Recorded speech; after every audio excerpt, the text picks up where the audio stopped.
Hi friends, welcome you to my channel Sanjay academy. क्या तो आज हम आपको हिंदी व्याकरण में हमारा टॉपिक है संज्ञा।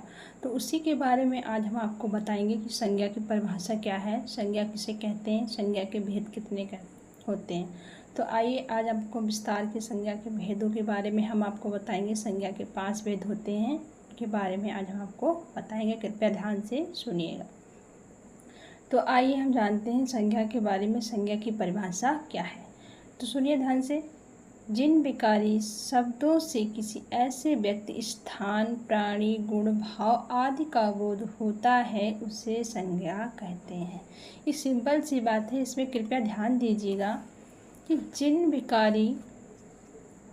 विकारी शब्दों से ऐसे किसी व्यक्ति, स्थान, प्राणी, गुण, भाव आदि का बोध होता है उसे संज्ञा कहते हैं। समझ गया ना। जैसे एक व्यक्ति है, ठीक है, एक व्यक्ति है, उसका नाम है, सपोज दैट एक नाम ले लिया मोहन, ठीक है, उसका एक नाम हो गया है मोहन, ठीक, वो व्यक्ति है, उसका नाम है मोहन, तो वो एक संज्ञा हो गई है ना। मतलब नाम को ही संज्ञा कहते हैं। स्थान, जैसे कोई स्थान है, उसका भी एक नाम है। आज तक बिना नाम की इस दुनिया में कोई चीज़ है ही नहीं, ठीक है। मतलब है अगर कोई चीज़ तो उसका कोई ना कोई नाम है। जैसे प्राणी है, जैसे सपोज दैट मुझे ले लिया कि मेरा नाम सितांशी है, तो मेरा नाम सितांशी, तो नाम एक है ना, तो नाम में सितांशी संज्ञा हुई ना, तो उससे ही हम संज्ञा कहते हैं। मतलब नाम को ही संज्ञा कहते हैं। कॉमन से जहाँ पे यही ध्यान देना है ड्यूटी कि नाम को ही हम संज्ञा कहते हैं। ठीक है, समझ गए होंगे मेरे ख्याल से। आइए अब आपको बताते हैं संज्ञा के निम्न कितने भेद होते हैं। संज्ञा के निम्न 5 भेद होते हैं। तो आइए जानते हैं हम। फर्स्ट पॉइंट है हमारा जातिवाचक संज्ञा। ठीक है, जातिवाचक संज्ञा क्या होती है, सुनिए ध्यान से। जातिवाचक संज्ञा जिन संज्ञा शब्दों से किसी एक ही प्रकार की अनेक वस्तुओं का बोध होता है उसे जातिवाचक संज्ञा कहते हैं। जैसे डॉक्टर, वकील, मंत्री, अध्यक्ष, किसान, अध्यापक, मजदूर इत्यादि। सपोज दैट मैंने एक डॉक्टर का नाम लिया तो इसमें सारे डॉक्टर्स आ गए, वकील का नाम लिया तो सारे वकील आ गए, किसान तो सारे किसान आ गए, मजदूर तो जिसमें एक प्रकार की अनेक वस्तुओं का बोध होता है उससे जातिवाचक संज्ञा कहते हैं। जिसमें जाति का बोध होता है ना, उससे जातिवाचक संज्ञा कहते हैं। ठीक है, समझ गए होंगे आप लोग। सेकेंड पॉइंट है हमारा व्यक्तिवाचक संज्ञा। तो आइए जानिए व्यक्तिवाचक संज्ञा क्या है। जिन संज्ञा शब्दों से किसी एक ही वस्तु, व्यक्ति या स्थान आदि का बोध होता है उसे व्यक्तिवाचक संज्ञा कहते हैं। जैसे एग्जाम्पल, राम है, कृष्णा है, आम है, अमरूद है, रामायण है, रामचरितमानस, दैनिक जागरण न्यूज़पेपर का नाम है ये, नव भारत टाइम्स, अमर उजाला इत्यादि। तो ठीक है, यहाँ पर इतने सारे नाम हो गए। जैसे तो ये सारे किसी न किसी चीज़ के नाम ही है, ठीक है। व्यक्तिवाचक, व्यक्ति का नाम है, कोई चीज़ है उसका नाम है, ठीक है। तो ये सब नाम से ही रिलेटेड चीज़ें हैं, इनका कोई ना कोई नाम ज़रूर है। बिना नाम की कोई चीज़ नहीं होती है, आज तक ना हुई है, ना ही कभी होगी। राम है, राम एक लड़का है ना, तो राम एक नाम है उसका, तो ये संज्ञा हुई ना नाम। तो मेन चीज़ है कि इसे व्यक्तिवाचक संज्ञा कहेंगे, मतलब नाम को ही हम संज्ञा कहते हैं। ठीक है, समझ गए आप लोग। हमारा थर्ड पॉइंट है भाववाचक संज्ञा।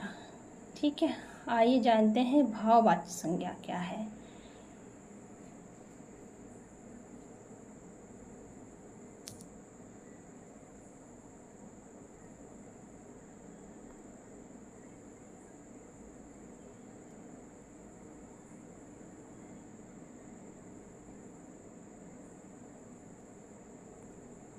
हाँ, क्या था हमारा थर्ड पॉइंट, था हमारा भाववाचक संज्ञा। तो सुनिए ध्यान दीजिए।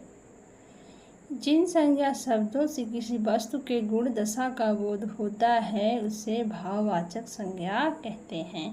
देखिए, सुन लिया होगा आपने, फिर से रिपीट कर रही हूँ कि जिन संज्ञा शब्दों से किसी ऐसे वस्तु के गुण दशा का बोध होता है उसे भाववाचक संज्ञा कहते हैं। जैसे एग्जाम्पल है सुंदरता, कुशाग्रता, उन्नति, मित्रता, शत्रुता, कंजूस इत्यादि। तो देखिए ध्यान दीजिए यहाँ पे सुंदरता, सुंदरता आप किसी की नाप तोल सकते हो। एक अपने अंदर का भाव है ना कि हाँ वो सुंदर कितना, एक कुशाग्रता, तेज बुद्धि, उन्नति, उन्नति किसी की नहीं नाप तोल सकते हो, कितनी उन्नति उसे प्राप्त हुई है कितनी नहीं हुई। एक अपने अंदर का एक भाव होता है जो दूसरे के प्रति प्रकट होता है, तो उसे कहते हैं हम भाववाचक संज्ञा।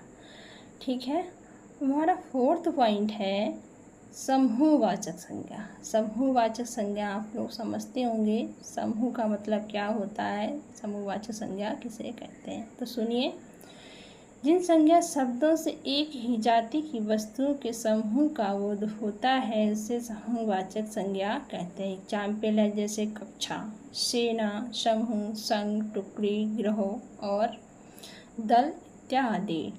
तो कक्षा, कक्षा में बहुत सारे लोग होते हैं, सेना, सेना का मतलब बहुत सारे लोग। ठीक है, तो कक्षा में बहुत सारे लोग होते हैं, एक समूह बन जाता है। समूह, संघ, टुकड़ी, गिरोह, गिरोह एक निगेटिव वर्ड है लेकिन इसको समूह ही कहते हैं। ठीक है, तो ये हो गई है हमारी समूहवाचक संज्ञा। हमारा अब लास्ट पॉइंट है, 5th पॉइंट है हमारा द्रव्यवाचक संज्ञा। तो यहाँ पे ध्यान दीजिए, द्रव्यवाचक संज्ञा क्या है।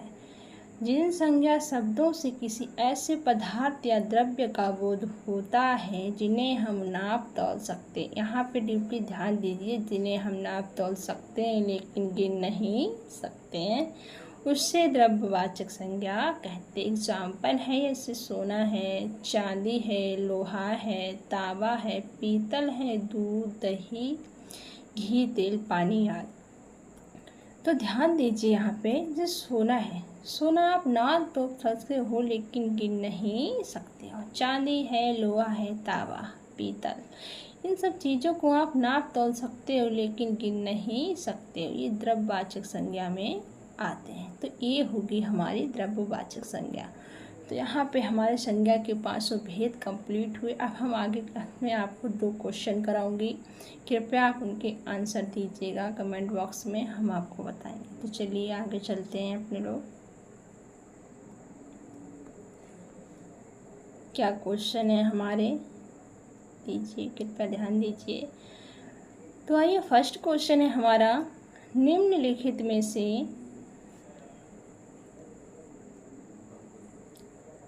फर्स्ट क्वेश्चन है हमारा, निम्नलिखित में से कौन द्रव्यवाचक संज्ञा का उदाहरण है। अभी हमने बताया था द्रव्य में क्या क्या आते हैं, कौन कौन से उदाहरण आए थे, हमने आपको बताए होंगे, शायद याद होगा आप लोगों को, दोबारा बताने की ज़रूरत नहीं पड़ेगी। तो द्रव्यवाचक में क्या आया था, यही आया था ना, सोना है, चांदी है, तांबा है, पीतल, दूध, दही, घी, तेल, ये आदि सारी चीज़ें यहाँ आती हैं द्रव्यवाचक। ए है मोहन, बी है दिल्ली, सी है अंगूठी, डी है सुंदरता। तो अंगूठी सोने की होती है ना, तो वो द्रव्य में आ गई, तो ये हो गया हमारा राइट आंसर, इसमें सी अंगूठी। ठीक है, समझ गए होंगे। अब 2 क्वेश्चन है हमारा, राघव एक ईमानदार लड़का है, ईमानदार में कौन सी संज्ञा है। ठीक है, ईमानदार, अब इसमें एक भाव प्रकट हो रहा है। ठीक है, अभी बताया था मैंने कि किसी के प्रति एक भाव प्रकट होता है, उसे भाववाचक संज्ञा कहते हैं।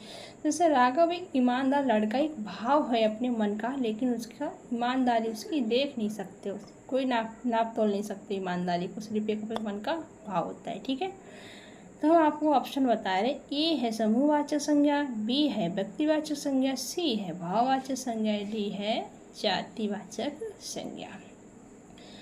तो राघव एक ईमानदार लड़का है, भाव है ना, तो क्या आ जाएगी इसमें, भाववाचक संज्ञा। ठीक है, समझ में आ गया होगा आप लोगों को। यहाँ पे हमारी क्लास कंप्लीट होती है, नेक्स्ट क्लास में हम आपको मिलते हैं। Thank you for watching, take care, bye bye.